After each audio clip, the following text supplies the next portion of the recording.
看好疗愈商机，全国店主特别甲三丽鸥来合作，打造全台头一间联名店。经过一冬的筹备，台南樱花店正式开幕。包括全国店主的总经理林正勋、三丽鸥台湾区总经理李明勋，加良心电子的总经理赖志达，三个人做伙出席，共同到香槟塔来庆祝开幕。我们请3位长官一起出入我们的香槟塔，全国电子与三丽鸥联名店正式开幕，借用大家热情的掌声好吗？哇！也祝福我们全国电子、良心电子以及三丽鸥三方的业绩都能节节高升，业绩长虹。台南这边已经有2间 Digital City 了，那我们 Digital City 就是希望能够为消费者创造与众不同的购物体验。那因为有了2间 Digital City 已经在台南区了，那我们在永华这个点其实也这边经营了8年，那我们会想要为这间店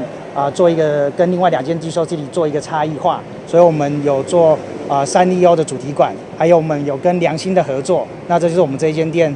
最大的2个特色。我们也看好台南这几年的发展，然后其实现在在线上数位媒体不断发展的情况之下，我们懂得其实线下有线下的价值，那线下的体验是不可磨灭的。我跟全国电子跟良心电子都是有40几年的这个工作经验哦，那我们一直致力在线下对消费者的很好的服务，那也刚好有这个机会，然后再透过台南这个在地的这个地方，我们希望把体验服务做到跟以前完全的不一样。所以各位可以看得到，不管在品牌陈列上，或者在商品的陈列上，其实我们做的跟以前有做一个比较大的改变，也希望透过接下去的线上线下的整合服务，然后让我们对当地的这个台南的居民，然后在地化的居民能够有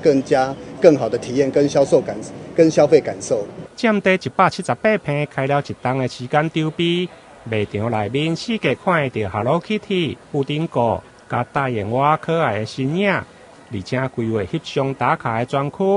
不但吸引完美来翕相，而且连小朋友嘛拢真喜意，甚至联手良心电子来扩大数位经营。在开幕期间，专管指定家电9折优惠，而良心3C 产品甚至抬价2折。而且消费满千，还有抽奖的活动。台南新闻联跟采访报道。